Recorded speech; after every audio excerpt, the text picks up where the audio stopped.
नाज़रीन, सालिया पटलग ॻोठ तराईअ में सोलर एनर्जी सिस्टम कंपनी ऐं बाअसर वॾेरे ख़िलाफ़ मक़ामी माण्हुनि कंपनीअ जे गेट ॿाहिरां एहतिजाजी मुज़ाहिरो कयो।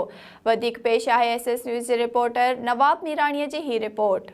बिल्कुल मौजूद आहियूं साले पर लॻोठ तराई में, जाते सोलर प्लांट जो खिलाफ़ माण्हुनि एहतिजाज कयो आहे। माण्हुनि जो इहो चवणु आहे त हिते जेको आहे सो असां सां माटेली मां वारो सलूक कयो थो वञे। मक़ामी माण्हुनि खे हितां जेको आहे निकाली ॾिनी थी वञे, उन्हनि खे जेको आहे इशूज़ ॼाण आहे भॼायो थो वञे। जेके ॿाहिरां जा माण्हू भर्ती कयूं था वञनि, हज़ारे तादाद तव्हां ॾिसी सघो था। मुंहिंजे पोयां कैमरामैन तव्हांखे ॾसे थो त केतिरियूं बसियूं अचनि थियूं, जेके सखर खां तोड़े पंजाब जा माण्हू हिते जेको आहे कंपनीअ में कमु कनि था।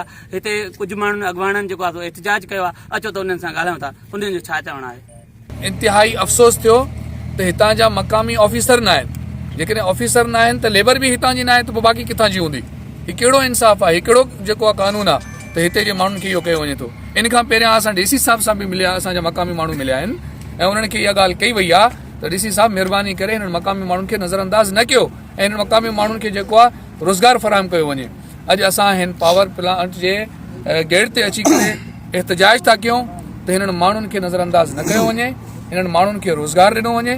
जहाँ उन जी हुकूमत हले थो पियो। हीअ बाबा हिकिड़ो गवर्नमेंट जी शइ आहे, इन में जे हर क़ौम जो हक़ु आहे। हीअ प्रोजेक्ट सरकारी ज़मीन आहे, इन में जेको आहे त हर क़ौम जो हक़ु आहे। चाहे महर हुजे, बंबरो हुजे, बरोच हुजे, मलाह हुजे, जहाँ भील बिरादरी आहे, हिन ते हर क़ौम जो हक़ु आहे, मिलणु खपे। पर हिते कंहिंखे बि हक़ु कोन थो मिलियो वञे। माण्हुनि खे बिल्कुलु हक़ नथा मिलनि, उन्हनि खे नज़रअंदाज़ कयो थो वञे। असांजी इहा अपील आहे त महिरबानी करे पहिरियां हे जेके मक़ामी माण्हू आहिनि उन्हनि खे हक़ मिलनि। हिते बेरोज़गारी आहे, फसल तबाह थी विया आहिनि बारिशनि जी वजह जे करे।